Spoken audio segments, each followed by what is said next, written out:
Black Friday traces its origins to the 1920s and the Macy's Thanksgiving Day Parade kicking off the holiday shopping season. Cyber Monday, well, just the name alone dates it to the early 2000s. Giving Tuesday arrived just a short while later when social media and hashtags became the favored way to encourage action. Charities and nonprofits are sometimes overlooked in the month between Thanksgiving and Christmas, and to counter the mad shopping sprees that were spilling over into the internet world in 2012, Giving Tuesday was created. This is the Everything is a Primary Source podcast, and I'm your host, Eric Paul.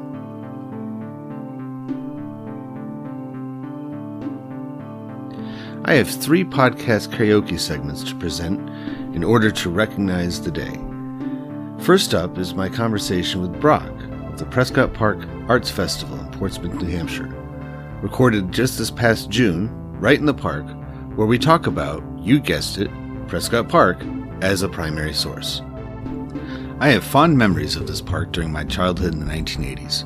There was always something to do, especially if what you want to do is walk around beautiful flower gardens, as theirs are the stuff of calendars and postcards. But then there's plays, kids camps, music, photography, musicals, you name it. The park, like so many others around the country and the world, maintains its mission to provide a welcoming and enriching place for the public to enjoy. My family's collection, he put it on DVD for us. And it's like a day that my dad had off. It was like his vacation. And so we rented a camera and we went to York Beach and filmed our whole time there. And then, as usual, we came to Prescott Park whenever we're on a weekend in Portsmouth. And so we have this video of my brother and I running around. There's a tent set up on the other side of the park, and we're goofing off in there. And then we're hanging on the branch of a tree. And my dad's yelling at us. He's like, they're gonna, the mayor's here, and he's gonna be mad at us. And it's just that was just one of countless times we came to this park for one thing or the other. And it's just such a wonderful place. And what is your role with the Prescott Parks Arts Festival that makes things like this happen? So I am the operations manager. So, which is, I wouldn't say there's one defined role. It's pretty broad. So basically, what I tell people is that I essentially do everything that's not on stage. Got it. But also a little bit of stuff that's on stage as well. So Alexa McNamara and I, we both kind of run the show out here. We do the concession stand, the merchandise, all the site stuff, reservations, and kind of just making sure that this bad boy is running smoothly. Well, and it's despite that it's 50 degrees and windy, the smiles on people's faces says that you are doing it right. So what number Chowderfest is this that we're enjoying right now? I want to say this is the 37th Chowderfest. Yes. We had to skip a few years. Yeah. We had the pandemic, and then afterwards we were having a little bit of issues with restaurant staffing, and so restaurants just really couldn't do it, obviously for a good reason. But this year it kind of seemed like it felt the right time to bring it back. And the weather cooperated for hot soup. I mean, if it was like yesterday, it would not have been nearly as good.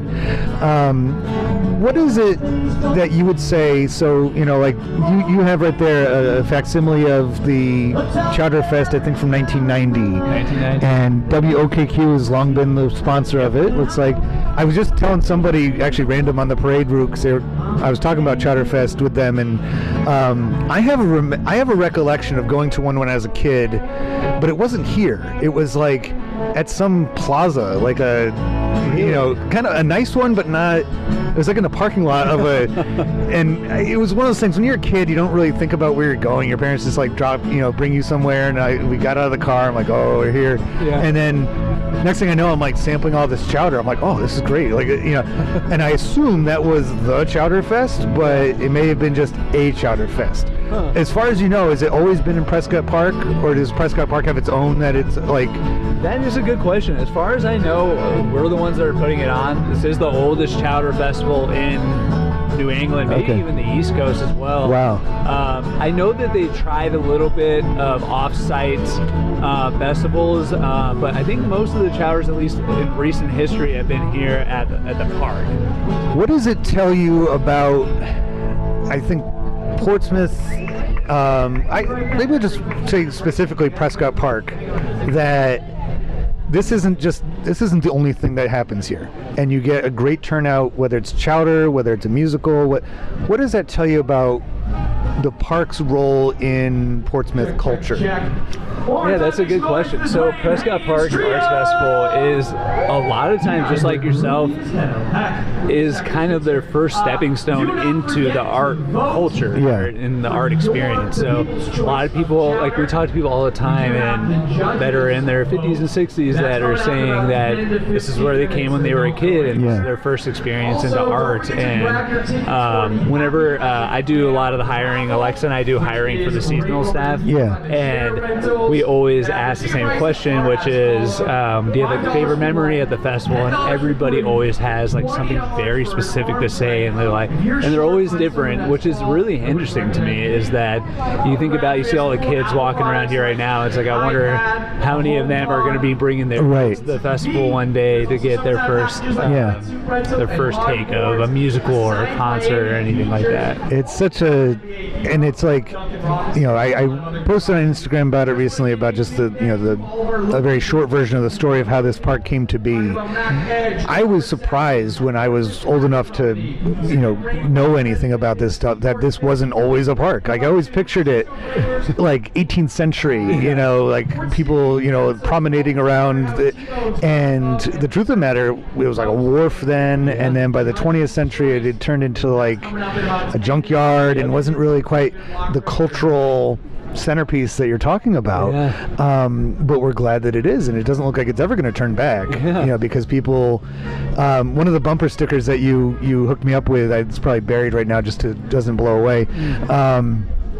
It says, and I think it's from like the 80s or something, it says like, it's not summer, and then just ... and it's like Prescott Park Arts Festival, and it's like, it's not summer without this. And what does that tell you about this, to broaden it up as a community? What does it tell you about Portsmouth specifically, that it isn't summer without at least a few visits to the park for one reason or another? Yeah, it does feel like summer in Portsmouth is synonymous with Prescott Park Arts Festival. It just feels like once the first show starts, that's like when it feels like it's going to be the first day of summer, realistically, for this area, the Seacoast.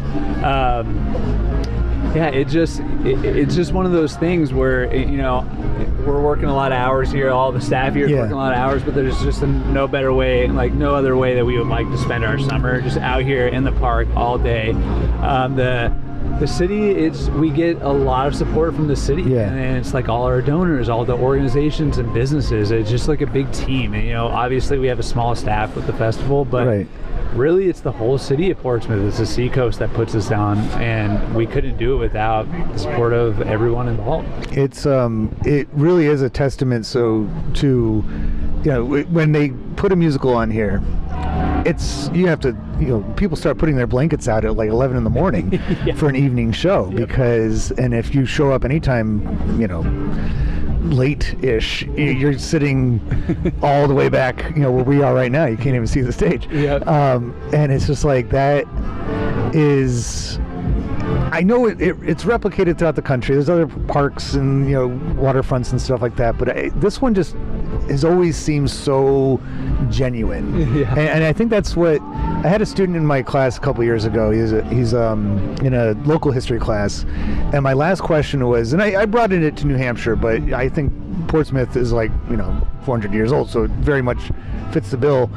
It kind of covers it all, of like, how would you describe New Hampshire, like one word? And he said, New Hampshire is genuine. New Hampshire is a real place. It's like authentic. Everything is, nothing's prepackaged, nothing is slapped together. And looking around, just like, even though like these trees were planted for the park and the walkways were designed, but it seems just so much more real. Like the bricks are a little bit crooked here and there, and there's little pathways that are carved out because people have just gone that way, and it's not an official path or whatever. You just I love that the whale sculpture that's over there. No real explanation to it. It's not like it had, but I can tell you how many pictures I took on that when I was a kid, and I can tell you how hot it gets in the summertime when you're wearing shorts. Would you agree with that that this park is just one of many examples of the authentic nature that is Portsmouth and New Hampshire in general. Yeah, that's something I say to people all the time, and it's the festival of this park. It feels like it kind of has a soul. Yeah. Like it is like a living thing, and it's one of those things, and it's like when all the staff is gone, there'll be new staff, and it'll still be around, and it's very much of a part of Portsmouth and Seacoast life, and it kind of just feels like, and like you said, it's just, there's definitely it's offline, so it's not charging. That's authentic too. Sorry about that. I had some radio. That's fine. So yeah, it just feels like it has a lot of character. Yeah. And I love the corners of the park. It has so many different. It's not a big park by park standards. It really is on the smaller side, but it's the nooks and crannies and just like the sections of it. You got the gardens in one spot. You got the Gundalow Park nearby. You got the where we are, the fountain over there. Yeah. Do you know what this building that you're sitting next to is called? No. I don't know if it's officially called this, but at the festival it's called the Squirrel Shed. Really? Because I assume they've made a home out of it. I personally have never seen a squirrel in this shed. I saw a bunny jumping out of here earlier today. I know. I think I've seen lots of bunnies, so maybe we should rename it the Bunny Shed. But this has been around for a long time, and we use it just for storage. But this in itself is just like what you're talking about. It's like it seems like every part of the park has its own like flavor. Yeah, like you could almost like a Mr. Rogers Neighborhood type thing with just Prescott Park. Like visit the squirrels over here, and then go to.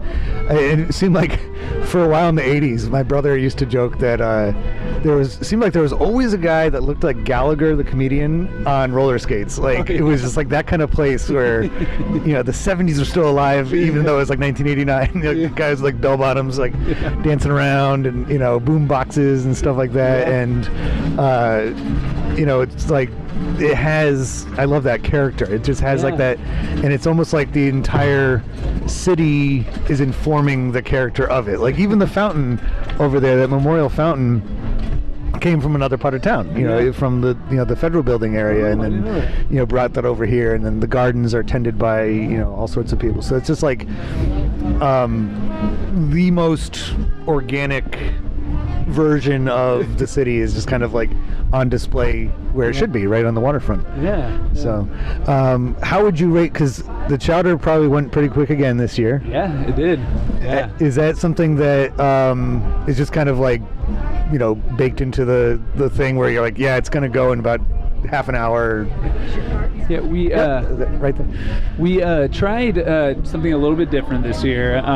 So everybody who bought tickets definitely would try every chowder. So we did a little bit of smaller cups this year, and we did some stamp cards. That way everybody can try out the chowder. But typically in the past, it's like it goes. It goes in, and once it's gone, it's gone. And I bet the restaurants enjoy being able to market themselves and have everybody coming around. I think that's like super something to talk about, is that the restaurants are supplying their own chowder, their equipment, their own staff. Like they're just doing it to be a part of the community, and we really just like really appreciate their support.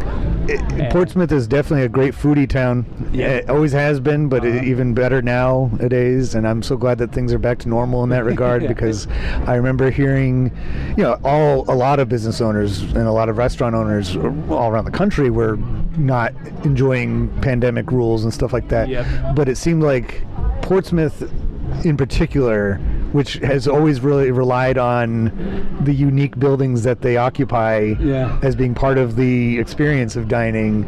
We're like, we need to get this place back open again, because so it's glad to see them back to normal, and then having those additional, like if they didn't have outdoor seating before, they have it now, and it just adds more to the experience. And I love walking around downtown and getting all the smells from the different restaurants and everything like that. And whenever I come to town, I usually start and end my day here at Prescott Park. It's like I'll park somewhere near Strawberry Bank, and then kind of make my way through the park. And my son loves doing like Pokemon Go or the Jurassic World thing, the altered reality games through the park. And yeah, it's always just a great day, and so I appreciate. The weather's not great today, but it's still a great day, so I appreciate you doing weather for chowder. It is. You couldn't have asked for that. I think yesterday would have been awful. You know, nobody would have wanted to, like, oh, hot soup and it's 90 degrees, perfect. But on a day like this, it does fit the bill pretty well. So thanks for stopping by.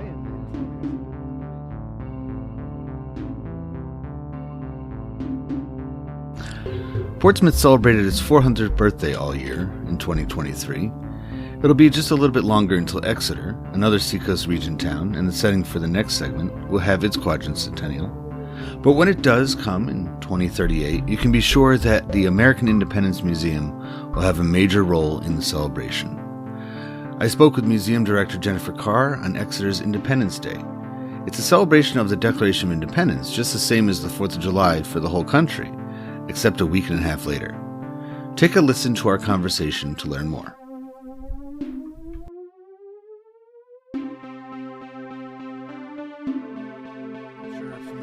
From probably 4th or 5th grade history class, that during the Revolutionary War, as more of like a safety measure, because Portsmouth was the capital, put it further inland, Exeter became the capital. But actually nailing down the official business building is kind of hard to do. The museum, what buildings constitute the museum here in Exeter? We have two 18th century buildings. The first one is the Ladd Gilman House, built in 1721. And during the American Revolution, that building was used as the state treasury. Later on in the 19th century, it would be used as the governor's mansion. New Hampshire's longest-serving governor, John Taylor Gilman, was born and lived in this house. And we then have the Folsom Tavern, built in 1775. And that was a working tavern. It was very high-end at the time. It was owned by Samuel Folsom, who was a patriot. And the Committee of Safety also met there during the American Revolution. It also was the site of the foundation of the Society of the Cincinnati in the state of New Hampshire, which is America's oldest veterans organization. And George Washington ate breakfast there. So a lot of history. Was that during his visit to the area as president? Yes, his tour of the northern states in 1789, shortly after he was elected. So I used to do live living history, I guess not quite reenactment, but first-person interpreting at Strawberry Bank, which has the Stavers Tavern, or the also known as the William Pitt Tavern, which there's a famous story. It's been kind of muddled through history, changed around a little bit, but the bottom line is that John Stavers Sr., who was a suspected Tory, was apprehended at his hotel and brought here to Exeter, and then his son, who's the one I portrayed, had to come to Exeter, and I'm assuming if the Committee of Safety met here, because they're the ones who arrested him, probably had to meet with them and get him bailed out and brought home. Right. And so it was like tavern to tavern. Taverns really did play a huge role in everyday life in the 18th century, didn't they? A huge role, yes. They were gathering places, just as taverns are today. They were places where you could get food and lodging, but they were also places where revolutionary activity was planned and sometimes executed.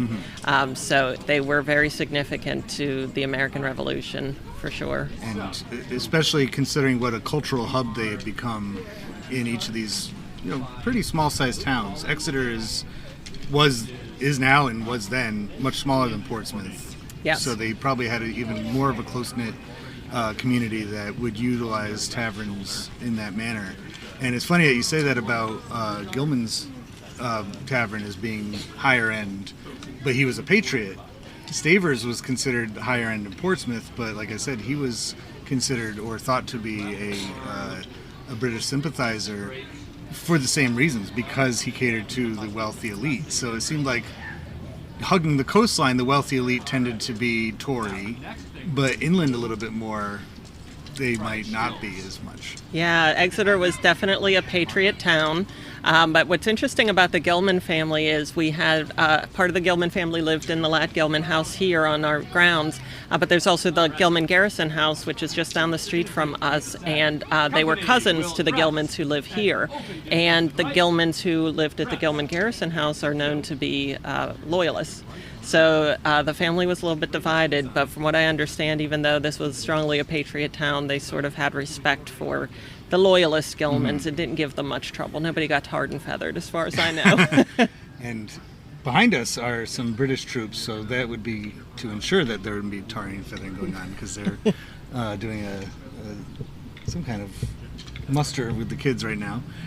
Tell me a little bit about the museum itself. When did this building open up as the American Independence Museum?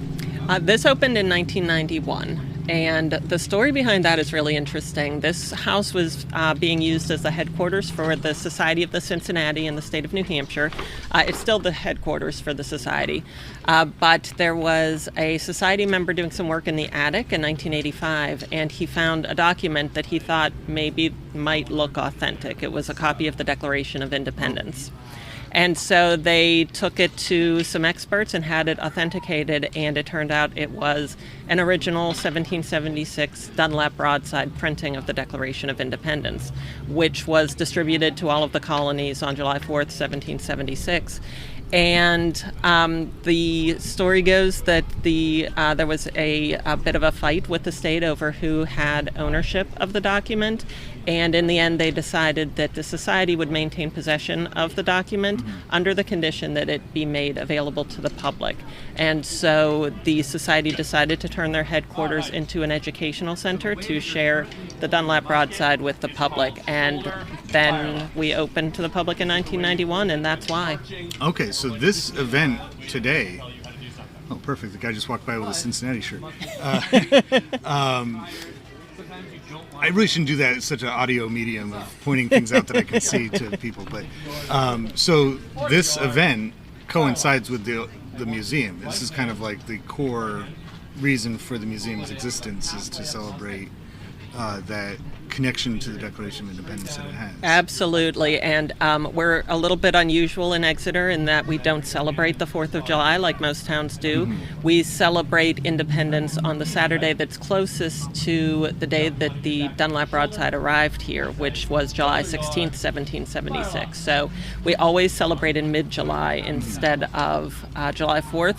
And yes, that is it's core to our mission and to our existence. Absolutely.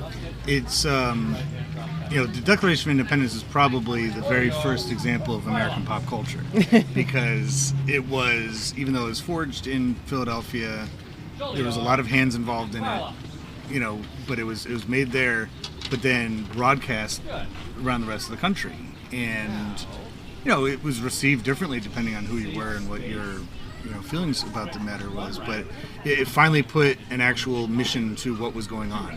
And it seems like everything else, that came afterwards is a product in some shape or form of the Declaration of Independence.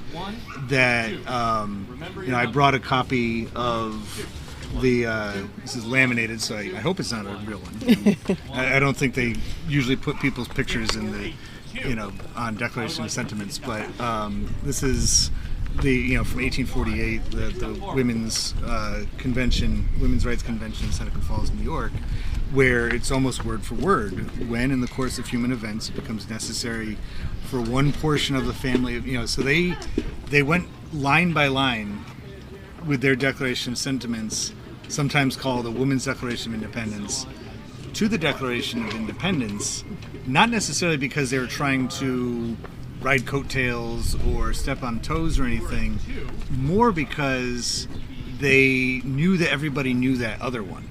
That in every school, even at home when you were teaching kids, that's how they learned pretty much how to read and write and to just recite things, that their message would go over that much better if it was a familiar language rather than something totally brand new. Right. Do you find when people visit the museum that the Declaration of Independence is still very well known that people could... It's like, oh, I remember reciting that in school myself. Does that happen a lot? Yeah, I think so. But I think what's interesting is most people know the beginning and most people know the end. But there's a whole lot in the middle that I think people are surprised by, and sometimes surprised by how very, very long it is. We just had a reading of the Declaration this morning by a descendant of the man who read it in 1776. And it takes a long time to read. It's like a 45-minute read. So Once I think that surprises people. Get to the allegations against the king. He has. That's when it gets kind of like long. Yes, and it's aggressive language. Yeah. They were very angry at old King George. It's funny because here in New England, that was received pretty well.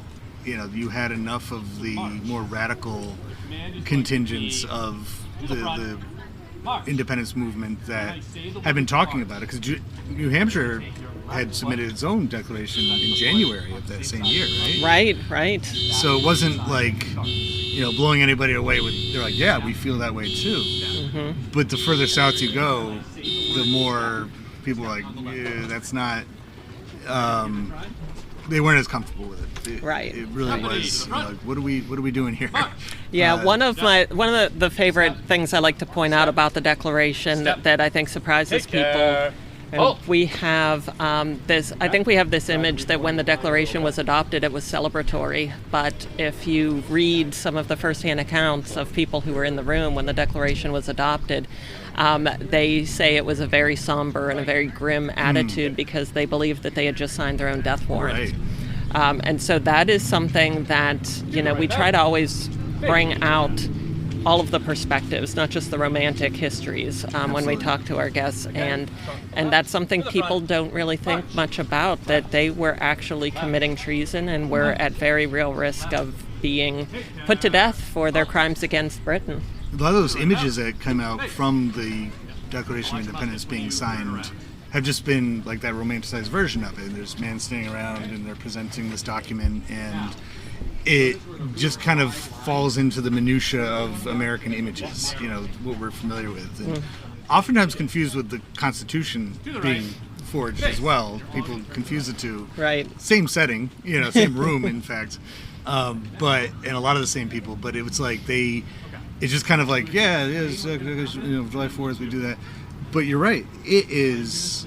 Have you ever seen the John Adams miniseries HBO did? I haven't. It's on my list. It's been on my list for a while. They capture the feelings that you were just talking about very well.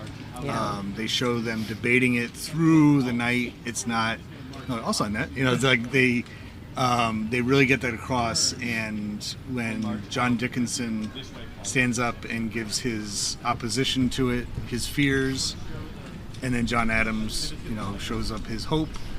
They do a nice job balancing it out, and I don't know how much of that is word for word exactly what happened, but you can tell just from the way that was early 2000s that came out, which kind of leads me to the last question that I have. It seems like when you find things like this museum or just Revolutionary War history, independence, it's usually the 1970s. Yes. It's bicentennial. Right. 1990s. Where were we with people's understanding of the time period in the 90s? That's a really great question, and I don't have the answer. I was a teenager in the 90s, and it never really occurred to me to pay much attention back then. I think that it's always been a really romantic story, and it's only in the last couple of years that I think we've really, as historians, in the discipline and in the museum community, have really started to take a different look at the way we interpret this period of time, our founding, and really start to confront the fact that the revolution did not result in freedom and equality for everyone. And that, there were black soldiers who fought for the Patriots, and afterwards were enslaved still. And that struggle for freedom and equality has been ongoing for the last nearly 250 years. So we are at the American Independence Museum we've been for the last couple of years doing research and trying to bring all perspectives to this story. And I think a lot of other museums are doing the same, so that we don't just have the mythological romantic story that we all had in grade school, but more of a balanced and truthful history of our founding. I feel like that was underway in the early 90s. That was could have been kind of the feeling of the 90s. There's another thing I brought today. I already packed it up, but is a book for kids from that time period called First Looks at different periods in America. And it's all biographical stuff. It's about different figures, and the ones that they choose for the Revolutionary era, Thomas Jefferson, George Washington aren't in there. Molly Pitcher, who may or may not even have existed, was chosen. Right. And there's a few others, and it's like, I think there was that, it's like revisiting of, for the 90s. And on my podcast, I've talked about the 90s a lot, because there seemed to be a responsibility felt by a lot of folks of like, okay, we're in the last decade of the not only the 20th century but of the second millennium. We have kind of a responsibility to usher in the new era responsibly and not to exclude anybody, and to try to, because Washington, Jefferson, Adams, they've all kind of been recycled, and in the 90s that's where I think there's a lot more attention on like Abigail Adams, right? Not just John Adams. And that's where I think like the miniseries is based on the book by the same name that was written in the 90s. So it's like it's the same events have always, it's all historiography. It's like the same event took place, but you can learn a lot about what value was extracted in the time period that interprets it.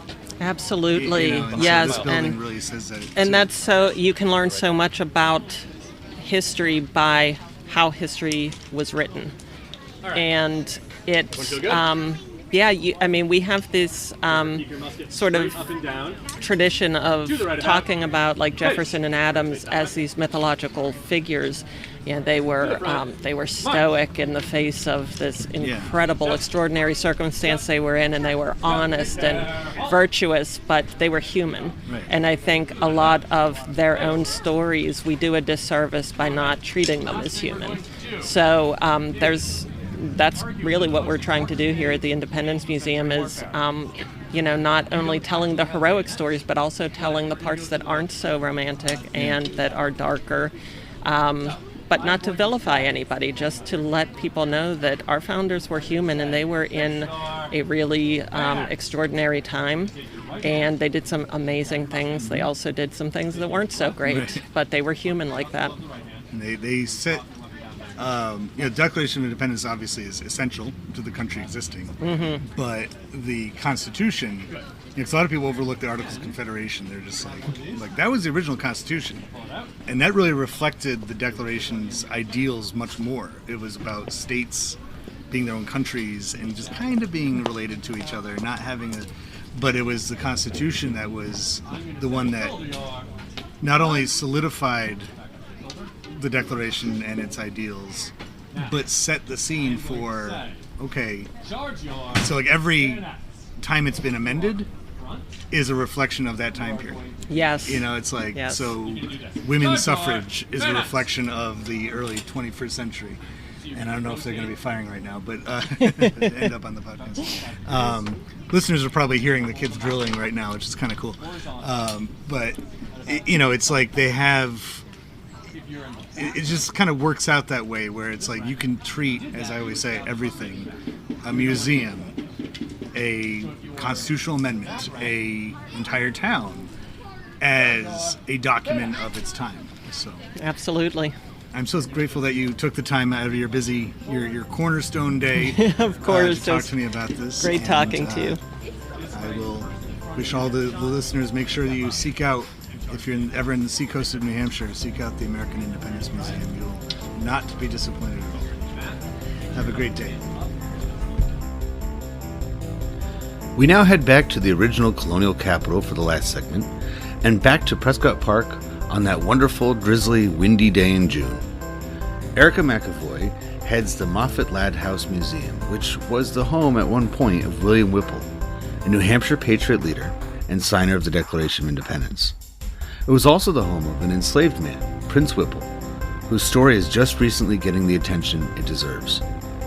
We began by talking about a Portsmouth captain of industry from 100 years after the Revolution, brewer, hotel mogul, and politician Frank Jones, but allowed the conversation to take us on a tour of Portsmouth's magnificent timeline.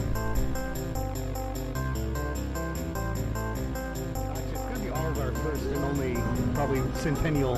I hate to be doom and gloom about it, but that's just the way of it, right? And that's why I wanted to make sure I was going to be here, because it's an important 400th anniversary.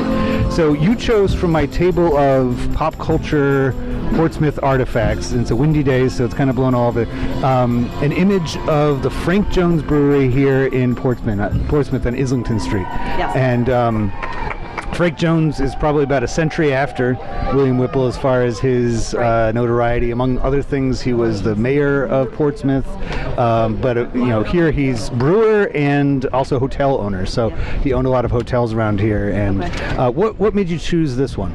Well, I like it because it shows the industry and also the railroad right in front of it, which was sort of tied together.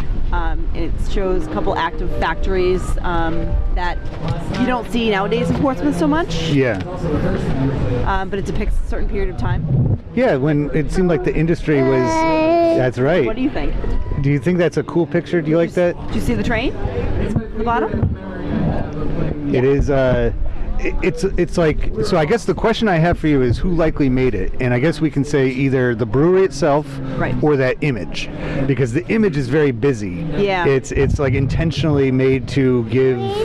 Do you think it was made for investors in the brewery? It almost, I was going to say, it looks like it's showing, it looks like it's made to show industry, it's made to show off sort of what kind of Portsmouth had to offer at the time, I would say, as far as industry goes. Yeah. So it's definitely made to showcase the city, maybe made to showcase its technological advancements, maybe it's made to showcase its transportation. I see the train, although it's not a transportation, it's not so much a it's not a passenger train, but yeah. Industrial train, but should have made to show its industrial advancements and its kind of growth.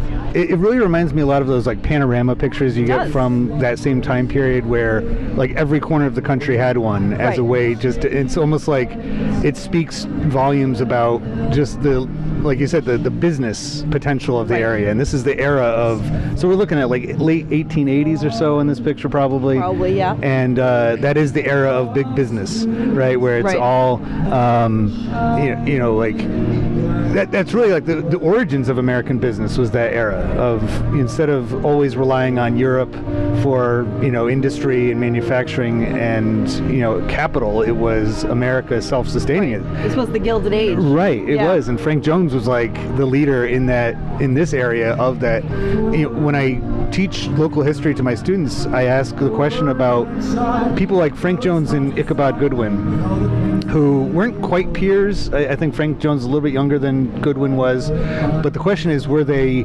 captains of industry or robber barons? And I think between the two, Jones seemed to be more of like a populist figure. Like people seemed to like him a little bit more, mainly because of the industry that he was involved in here. Right. Who doesn't like a brewer? Right, exactly. And especially, and I think, if I'm not mistaken, at the turn of the century, the Frank Jones Brewery was actually the biggest in the country. It was the most... So this makes me realize that I need to look into Frank Jones. I don't know much. Like I said, I'm new to Portsmouth. We came from Massachusetts, so I'm not too familiar with that. But it's interesting, the idea of, captains of capitalism versus robber barons. And I almost wonder if it was even possible to be one or the other. If in that time, I feel like sometimes you had to be both. Yeah, like it depended a lot on who was looking at you and what they were, how they would determine it. If it was, and I think there's a few pieces of evidence that stand out for Frank Jones. One would be his home. So that the house is still standing. It's up on Woodbury Avenue. On your way to Newington, going to the Market Basket, you can see it's an apartment building now. But when he was living there, it had this massive park that just like swept behind it, and it had like peacocks and fountains. And I think it was 24/7. Anybody could come and walk around in it. It wasn't like a private, like only members or something like that. And there's that. And then when he ran for governor of New Hampshire, his brewery wrote a song about it, and so it was like a working man's tribute to their boss, basically. And that doesn't really happen if you're considered to be a robber baron, if you're that's true, stabbing the back of the working guy and stuff like that. But that particular picture, I love it because you're right, it's very busy. It's like it's really just showing all the activity in that part of town. And it's funny because that right about there is where the parade this morning just stepped off from. Right. Did you see the parade? I didn't, no, but I knew where it was starting. Yeah. It was, and when I was a kid, like that's one of those like pieces of history. The Frank Jones Brewery facility is one of those pieces of history that's just kind of like it's hidden in plain sight because people drive past it all the time. Right behind, in that plaza is where Hannaford is, and it's actually. I have another picture from the late 80s. This is the same plaza, Plaza 800, and we used to go to the Pick and Pay there, which is now Hannaford, and we rent our videos from Video 2000, and that particular building had a fitness center in it, kind of like the opposite of a brewery, in the 80s, called Off the Wall, and my mom would go there for aerobics, and I would go to the daycare center section, and it was like, I had no idea I was in an old brewery, when I was like, over there, it's amazing. and you wouldn't really have it now. Thank you so much. I know, we're having that issue across the street. So that little artifact, now at the museum that you work at, when visitors come to see it, what kind of, it's a house museum, but you also have things on display, is that? Yeah, so it's a pretty traditional historic house museum, so it's about, you take a guided tour, and it lasts about an hour, and inside you hear the story of the Moffatt family that built the house as well, and they're a very interesting family. They've had a lot of interesting, dramatic sort of. It's almost like a soap opera, except in real life. And then you hear about the people who lived there in the 19th century and sort of the changes that that came to the house throughout the years and how they sort of adapted it to the latest technology. We're working on an interpretation plan to talk more about sort of add some more hands-on elements and family-friendly elements to the tour, but also talk more about the people who were enslaved there. Because we talk about that a bit, but we don't know too much. Prince Whipple? Whipple, yep. He signed the Petition of Freedom in 1779, which was a petition to the New Hampshire legislature to end slavery. He and Windsor Moffatt both lived there. Yeah. They both signed it. So that piece of I guess quasi-legislation or attempt to make legislation, I think always stands out as a great document of its time as well, because, and I guess it would 18th century pop culture really, because the Declaration of Independence that had come a few years before really kind of laid the groundwork for future documents, including that one, which said, well, if all men are created equal, and all, if freedom is, why not us? Why it kind of makes sense. And what's interesting is that William Whipple, who signed the Declaration of Independence in 76, was living there at the time. Yeah. And Prince Whipple signed the Petition of Freedom 3 years later, so it's like you have these two very similar yet very different documents, that are I think equally important. They almost like counter each other. Is Whipple buried over here in the Point of Great? Oh, he's over on the other side of town with all the other people, his peers, basically. Yes. Well, I can't thank you enough for stopping by and being my very first guest. And I know, is there anything else you want to add to this? Do you want to say anything else? You want to say bye-bye? Bye. Say bye. No. Okay. Bye. Good job. Thank you so much. Thank you. Documents, that are I think equally important. They almost like counter each other. Is Whipple buried over here in the Point of Great? Oh, he's over on the other side of town with all the other people, his peers, basically. Yes. Well, I can't thank you enough for stopping by and being my very first guest. And I know, is there anything else you want to add to this? Do you want to say anything else? You want to say bye-bye? Bye. Bye. No? Okay. Bye. Good job. Thank you so much. Thank you.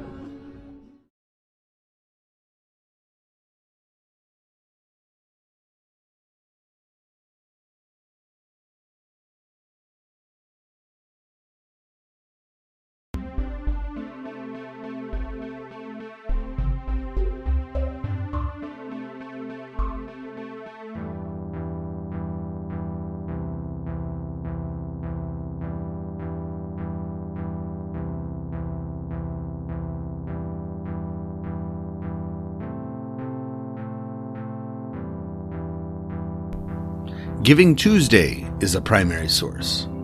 These places are continual primary sources. What I mean by that is they are regularly adding to their experiences in order to stay relevant, making them documents of one time period to the next, even if their outward appearance remains basically the same. The current movement in educational experiences, such as museums, is to highlight the stories of those who for centuries have stood in the shadows.